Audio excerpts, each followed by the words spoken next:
All right, guys, welcome back to Wingman Farms. Sorry if I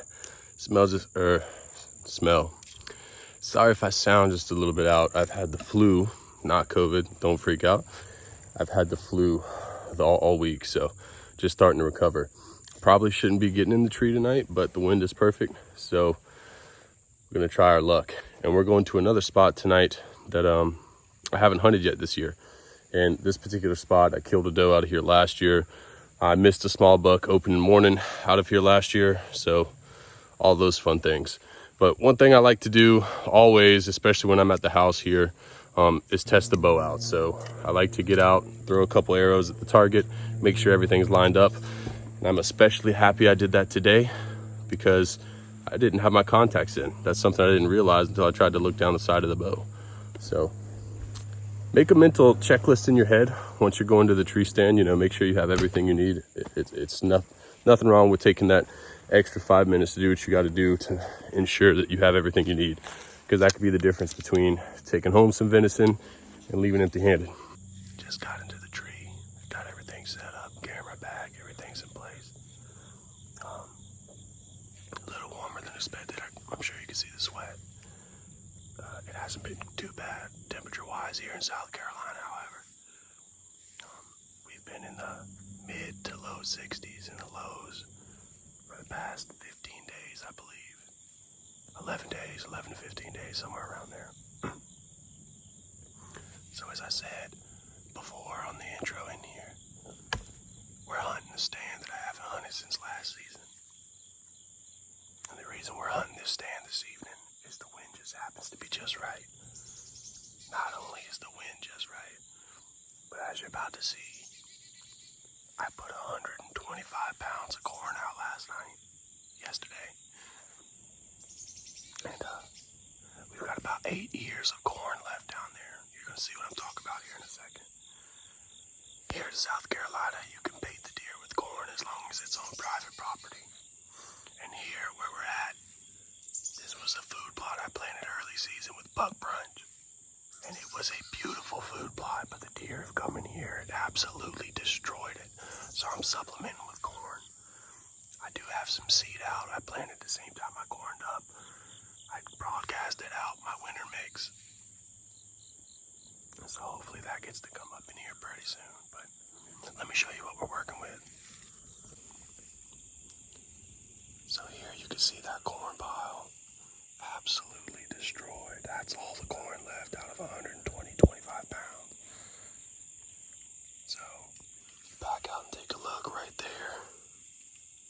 We've got a heavy trail going back to that bedding area. And all this line is filled with heavy trails. The food plot actually carries around back to this left side and takes a hook. I've got the GoPro set up on a tripod ground level over here, trying to get a decent kill shot if we get the opportunity. Well, that's what we got so far, guys. Just itching up. I recently changed broadheads. I'm trying these QAD out 125s. I want to see what we're able to put, what these guys can do. I changed bow setups this year. I'll have a link to all that in the description if you guys are interested. I'm not trying to sell you anything, just I switched bows, got all new equipment. I had some mechanicals fail on me last year. I also had some bad shots myself, which is partially why I like to send an arrow into the target before I head to the stand nowadays. Which, as you guys can see, I'm glad I did, because one, I didn't have my contacts in, and when you're as blind as I am, that means a bad hunt's on the way if you don't put those contacts in. Number two, my sight was off. So you can see by the first group of shots in this video here, and that second group of shots, I had to make some adjustments. So at 20 and 30 yards, I was dead money. So I'm confident in myself. It's about 6:15. I'm a little bit worried because the wind is swirling fierce. It's blown 4 different directions since I've been in the tree, which is not what it was supposed to have been doing. I've had it shift. It can blow right over the food plot. That's a little concerning, especially it's in a direction I expect every deer to come in. But if we're to see anything, we got about an hour and 15 minutes left of daylight. We'll see what happens.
Well, guys, sorry if the quality isn't all that for the front flash. I'm using Snapchat right now.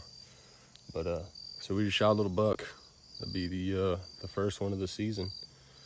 We'll go down there and take a look. It was right at dark. He came in with another little cow horn, or a spike, I mean. He came in with a little spike, and he was quartered away really hard. You'll see in the video. I don't know how good the quality will be because it was so dark, but he was quartered away really hard. And I knew if I went in that back rib, I'd probably get a clean pass all the way through. I had some faith in this heavier arrow setup I'm shooting this year, and it dropped him instantly right there. So we're gonna head down. I'm gonna get everything packed down out the tree. We'll see what we got.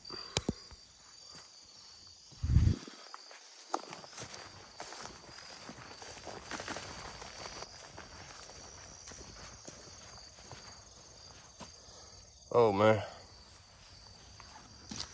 Well, that QAD did what it was supposed to do.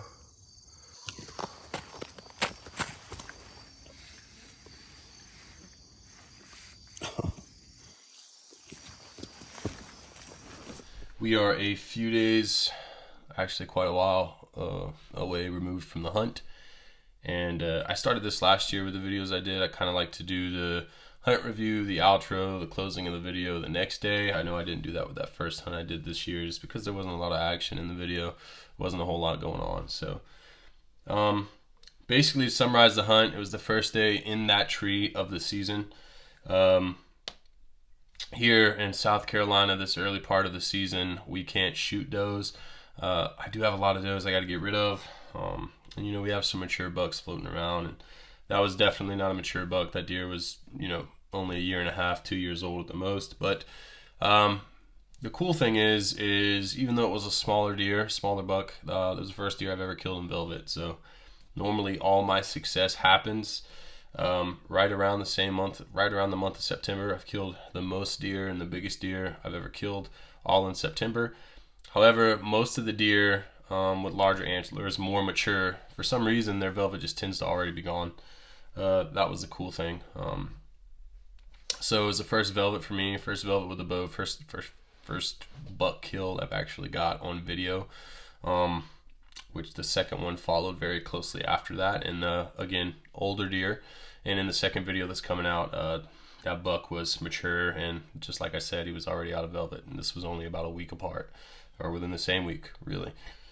So yeah, that's it. It was a great hunt. Questionable shot, right? So that deer was quartered away really hard. But as I said, immediately after the shot in the video I recorded, shooting a much heavier arrow setup this year, and I just had a lot of confidence. You know, we're inside of 20 yards. That deer was quartered away hard. I knew if I went in that right side, just because of the angle it was at, straight shot, I'm probably going to get a clean pass through all the way through. Not a high percentage shot by any means, you know what I mean, but I was confident in my setup when I was taking the shot, and luckily it paid off. But that's this video. I'm still working on the other ones. I've had this one edited for a while. I just really needed to record the outro. I'm still sick, so I apologize if I sound a little off. But then the same thing, I'm going to roll the other video out immediately after this in our game zone here in South Carolina, so my old lady will get to hunt, and then also we can start shooting nannies. So all good stuff there. Should be a few more videos rolling out soon. I'm going to try to hunt pretty hard, whitetail wise, with the bow until duck season, which is November 18th, 19th now. I apologize. And then we should be good to go from there. So I appreciate everybody watching. If you like what you're seeing, consider like, subscribe. I've got a lot more videos coming out with hunting. Also with the dog training. I've got a few client dogs right now that we should be rolling out. And yeah, thanks guys.